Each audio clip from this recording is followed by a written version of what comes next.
Hello and welcome to another edition of Social Media Myths Busted. I'm Laura Rubinstein, social media marketing strategist, and today I have a very special guest with us, Teresa de Grosbois. Hi, Teresa.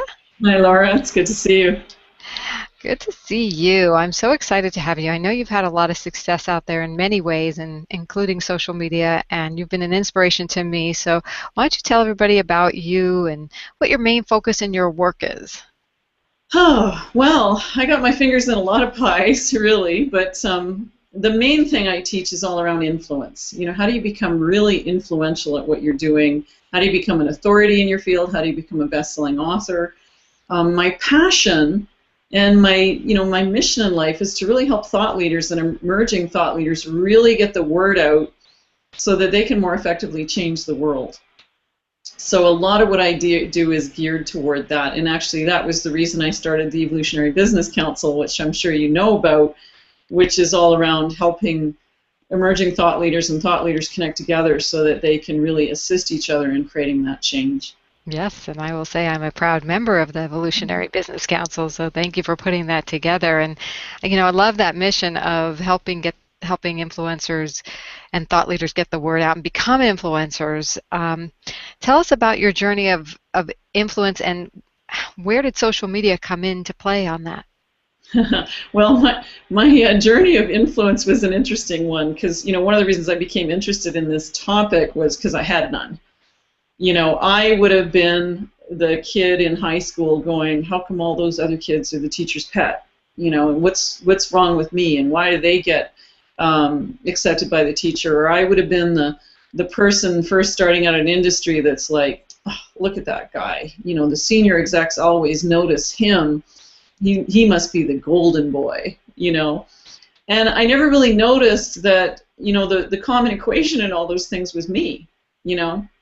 And I actually remember a day, at work, I'm venting about a particular colleague. I'm even calling him the golden boy, and the usual complaints. And one of my mentors comes up to me and says, Teresa, really connecting with influential people is about relationship and building relationship with them. And it's all about building trust. And he said, and how can you expect them to trust you when you don't know the rules and the etiquette of dealing with influential people? And all you're doing is criticizing those that do. And that was like, one of those wake-up moments where somebody tells you one of those loving but harsh truths about yourself. But that was the start of me really getting fascinated by the notion that there's a different rule book that influencers play by, and a different set of etiquette, and how we deal with influential people really becomes very important. And of course, as you know, or anyone else who's in a one-to-many conversation, which is what I call an influence-based conversation, how you deal on social media is such a big part of that etiquette. So it's really important to learn the rule book, because it's kind of like trying to play hockey without having skates or having a stick. It just doesn't work if you don't know the rules. Well, let's talk about the myths and then the rules that are actually going to work. I love Where would it. you start? Well, the first place I'd start, if you really want to focus in on social media, it's that, the thing you really need to understand in understanding how to build relationship with influential people or become influential yourself is that you can't make yourself influential, right? You can only ever gift influence to other people, and they can give it back to you, right? Just like if you want to get respect, you got to give respect. If you want to get influence, you want to give influence. So one of the most common mistakes people make around social media and building their social media platforms is that they start thinking of their social media as something that's to sell them or to promote their work. And the reality is, the number one myth that I want to bust is your social media is not to sell you. Your social media is the equivalent of the apple pie you would take the next door neighbor, right? In other words, we've all had that experience. We move into a new place, and the neighbor comes by, and the first thing he says is, I love your lawnmower. I can't wait to borrow that baby. And you're like, oh my God, your eyes back in your head. Who have I moved in next to? And then the other neighbor comes by with an apple pie or lasagna, and you're like, oh, this is the neighbor I want to hang with. This is the wonderful person. I'm so glad I moved in next door to you, right?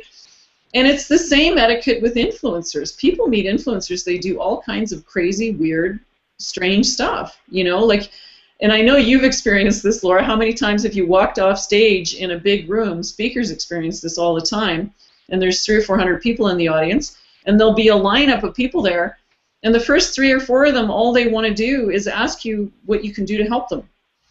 You know, Yeah. I know you have stories. Every speaker I've ever talked to has. You know, I had a situation one time where a guy literally had a photo album, and the first words out of his mouth were, "I can't wait to tell you my story because you're going to endorse my book. And I know you know Janet Atwood and Marcy Shimoff, and I'm so excited because you're going to introduce me to them." And, you know, the irony of that is I've just walked off stage teaching people not to do that. That's incredible. Don't be the neighbor that asks to borrow the lawnmower, you know? And it's funny because it took a minute to help him really realize that that's what he was doing. And he started laughing once he realized, oh, yeah, that's what you were just teaching, right? But, you know, in the online marketing world, or in the influence world in general, your social media platform, your social media becomes the equivalent of the apple pie that you take the neighbor to build relationship with them. So when you shout out other people, you know, one of the reasons I post quotes of other people all the time, I'm always quoting Joel Comm and you and Shonda Perrin, because I love your work, I think you're brilliant, and I'm committed to being in deep relationship with you guys. What you have is of such value to my students and my following, and I know when we work together, we all get stronger. Amen, sister. I believe in the power of collaboration as well, and it's all about giving first on social media. And I love how you put this in a framework of, to, be an influencer, you have to give influence. And are there any other myths do you think people buy into that prevent them from really, and even stepping into social media? Never mind doing the wrong thing on social media. Yeah, well, you know, one of the biggest that I would say people buy into is really like, what is your social media for? You know, people have this misconceived notion that you can sell on social media. And while I won't say that it's not possible to sell on social media, because the reality is most people, you know, if they're making any kind of buying decision more than just a couple dollars, they'll need to have seen something 5 times, 5 different places. So sometimes big campaigns that are all over social media do work, and people do make buying decisions based on having seen something on social media. But in general, you know, what you're doing on social media is building relationship. And then, you know, you might shout out someone's webinar program or teleseminar series or something like that, but that's just to create energy around that. It's very unlikely that they're actually going to buy it off social media. So you really want to make sure that, you know, the ratio of content that you're putting out on social media is predominantly relationship building. I try and use a ratio of like 10 to 1. So if I'm tweeting out quotes and interesting tidbits and, you know, useful little bits or things to make people laugh and smile, I would do 10 of those before I would ever do something that includes a link where I'm asking people to take action. Yeah, it's interesting how you build relationships on social media, and I also think it's important to engage, not just to put out content, but to like people, to go to their timeline, see what they're up to, engage with them, comment on their thing, give them kudos, congratulations, happy birthdays. Like you said, build that relationship. Yeah, social media really is a two-way conversation, and people sometimes forget that. You know, and it's not that it's not possible to still be the guru. You know, I mean, there are people out there like Seth Godin or Randy Gage that have huge followings, and you know, they don't necessarily need to follow back or engage with their following at the same level, and yet you still see them engage their following, because the days of their just being the guru on the mountain that never interacts with or engages with their following and just preaches and they listen are really long gone. We've moved out of that era. So it's really important to understand that as we've moved into the era of we are the media has become a two-way conversation. So that engagement is absolutely critical, and the two-way conversation and the acknowledgement of people in your following, and the even on Facebook, do you like the posts that other people post or comment on other people's posts? It's really important that the conversation is not all one way. Hallelujah. I mean, yeah, let's get the two-way conversation going. So, do you have a story of something that surprised you or some good impact or influence that was built on your behalf on social media?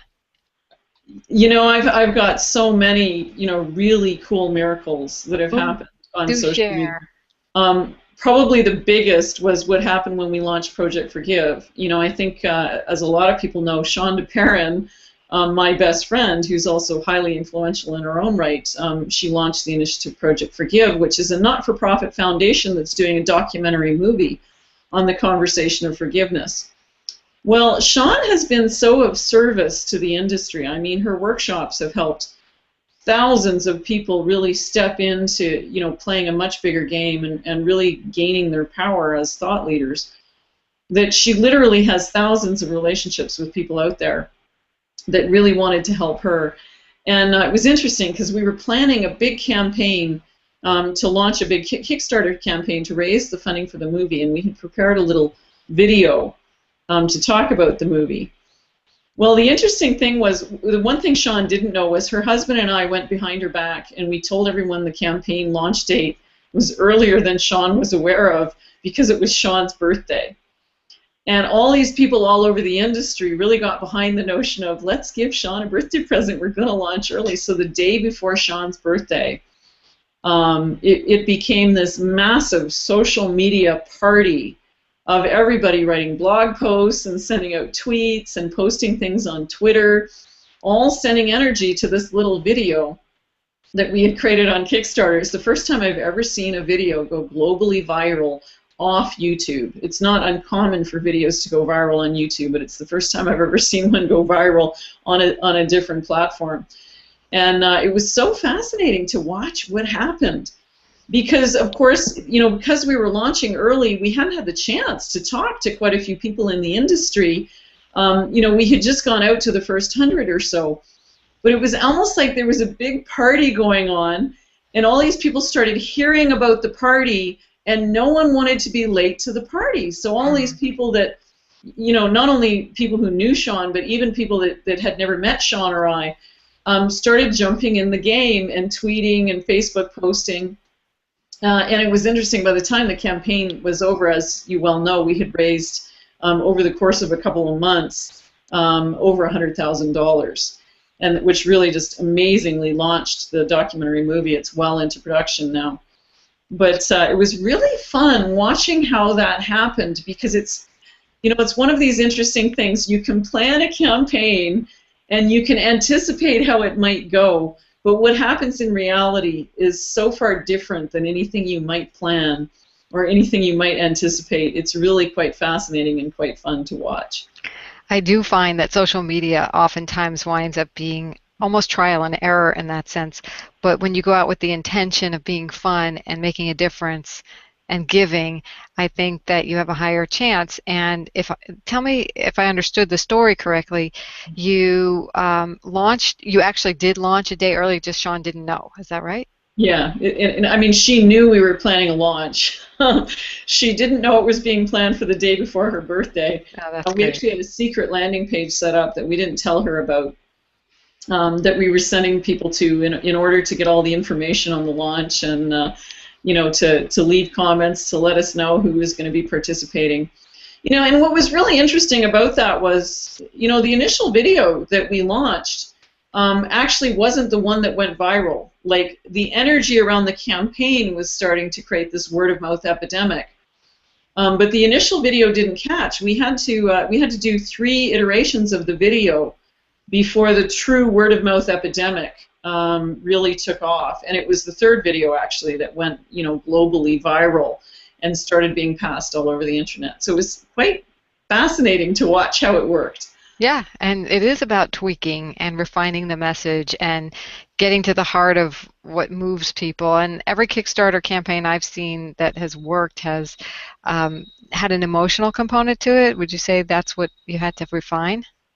Absolutely. You really got to connect with the people, and you really got to figure out, where is it that you need to meet them, you know, and I would like to talk about word of mouth epidemics from the standpoint of, I use an analogy of wildfire, right? It takes spark, fuel, and wind to create a wildfire, right? Well, the spark is how big of a problem do you solve for people? Like, you really need to capture their imaginations, and you really need to wade into a really big discussion. Think about Gandhi or Martin Luther King. It's no accident that Martin Luther King became globally iconic at the age of 28. He stood in the biggest problem going on the planet at the time, racial equality. And he stood in it so courageously. The fuel I talk about in the wildfire equation is the passion you bring to it, right?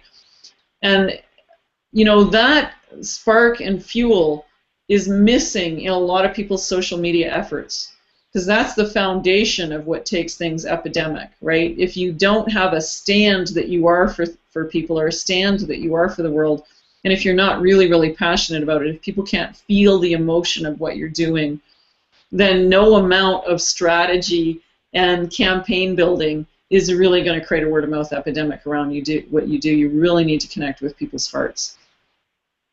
And then the wind. What's the Yeah. wind? Well, the wind is all those relationships that you build with highly influential people. That's why, I like to talk about social media like the apple pie that you bring to the next door neighbor, because one of the things influential people do is they build really, really powerful relationships with other influential people. They're masters at building relationship. And the wind in your wildfire is exactly what happened when we were launching Project Forgive. It's all these influential people that you're already in relationship with, that love you deeply, that, of course, when they see something going on around you, will jump on creating it, because creating something around your passion, your spark, and your fuel is exactly what they would do, because they love you. Yeah, and that brings up another myth, something about it's not easy to get in relationship with influencers, and I wonder if you see people buying into that. Yeah, I do. It's a common myth people have, that you can't build relationship with influential people, and the problem is they're just doing it wrong. You know, they're weird. Because Yeah. they do what I would affectionately call the premature ask, which is what I was talking about earlier, because people get around influential people and they do all kinds of crazy stuff because they don't know the rules of the game. They don't know the etiquette of how to connect with influencers. But once you get the etiquette, the whole reason I created courses around this is, once you get the habits of influential people and how they think and talk and what their strategies tend to be and what the etiquette is that they tend to use, it's really not that hard to connect with them. In fact, influencers are some of the nicest people on the planet. They wouldn't be becoming influential if they weren't very heart-based people that really, wanted to create change in the world. So connecting with influencers is as easy as going to the influencers in your circles and having them connect you upward. But the only way to have them connect you upward is to demonstrate that you get the etiquette of the way influencers think and behave, because they don't want to take the risk of connecting someone who doesn't know the game with someone who's higher up on the food chain. So, what advice would you give to someone who wants to start being connected higher up? Well, first and foremost, learn the rules of the game. So you need your apple pie. That's your social media, right? So build some influence and build some reach of your own, because the currency of influencers is influence. Influencers trade in influence. I would big up and brag about your programs any day of the week, Laura Rubinstein, because I love your work. I think what you do with the Social Buzz Club is brilliant. I think you're such a contribution to the industry. I brag about you all over the place. Thank So you. people, the trick is to choose influencers that you do deeply respect and admire, so there's no inauthenticity about the way you're behaving. And use your tools of influence to help them, because that's the equivalent of bringing them the apple pie, right? And when you first and foremost learn that etiquette and understand the way influencers think, then it's very easy to start connecting with other influencers. The second most important thing you want to understand with influencers, and probably one of the biggest mistakes I see people make when they're looking to connect with influential people, is that they don't understand that influencers value their time very differently. You know, because influencers deal in a one-to-many conversation, an influencer's time may be worth $1,000 an hour, $10,000 an hour. You know, if you're talking Oprah Winfrey, her time is probably worth $1 million an hour. You know, so offering to buy an influencer a cup of coffee for the exchange of a half-hour of free coaching is not an equitable exchange. There's no reciprocity in that. So it's really important that you understand that the thing you want to give influencers to kick in relationship with them is not to offer to buy them lunch, not to offer to buy them coffee, but to use your tools of influence like your social media, your blog talk radio, your blog, etc., to start sending them energy, gifting them influence. That's the equivalent of the little back and forth favors or things you might do with your neighbors so that you can start to build really strong relationship with them. It's all about collaboration and giving. Yeah, you're speaking, I love it. I love what you're saying because, it helps people get it. It's, I can't tell you how many times people have said to me, oh, let me buy you a cup of coffee. I'm like, get it. I get you want to give to me, but that's not, in order to get, it's not a fair exchange of energy, like you said, at this point with an influencer. So is there any other advice you'd give or any other story you have about maybe how you connected with an influencer and, would inspire others to be willing to go through what it takes to connect with influencers? Yeah. Well, and I got to say, I love what you've created with the Social Buzz Club because it really epitomizes the rules of, or the etiquette of what it means to build relationship with other influential people, because it's a phenomenal tool to go on and to be able to give and receive to other influencers. And, I think one of the most common mistakes that I see people make when they really want to step into that game of building influence is really not being authentic to who they are. And I have a very simple definition of authenticity. I know there's quite a few definitions of authenticity, but here's mine. Anytime your inner voice is saying something different than your outer voice, you're not authentic. And so if your inner thoughts are saying, God, I hate what I do, and your outer voice is saying, oh my God, I really want to meet this person because this could be a sale, or I really can help you, there's a disconnect between what your motivation is and what's coming out of your mouth. And similarly, if you're trying to get in relationship with influential people that you really don't like and admire, but you're working to get in relationship with them, what's going on in your thoughts is distinct from what's coming out of your mouth. And it's really important that you think about that from the standpoint of authenticity, because there are thousands of people out there that hold influence that you would love and admire.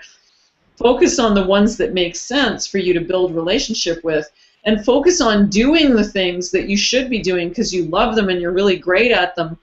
Don't do something just for the pursuit of money, because anytime you're just pursuing money and you hate what you're doing, you've got an authenticity problem. And in this day and age, you cannot get by on inauthenticity. It just doesn't fly. Yeah, and I think we see it over and over. I think inauthenticity can really, not only it doesn't work, but it also hurts yourself, hurts your soul, your esteem, your psyche even. We see it, I think, even in celebrities today, where they're expected to be one thing, but inside they're not, and there's this huge conflict. And if that isn't a call to be authentic and say the importance of authenticity, I don't know what is. Yeah, it's a major soul killer. I couldn't agree more. Yeah. So tell people how they can get more of you, learn more about being an influencer, and any last pieces of advice you'd like to give. Well, we have a great 30-day free program if you want to come visit us at wildfireacademy.com. I'd love to connect with you. It'd be great for you to start learning the basic etiquette and the basic habits of how to really step into that influence game. Great. Well, thanks for being an awesome influencer in my life, and we hope to have you back, and we will definitely see you in Social Media Myths Busted.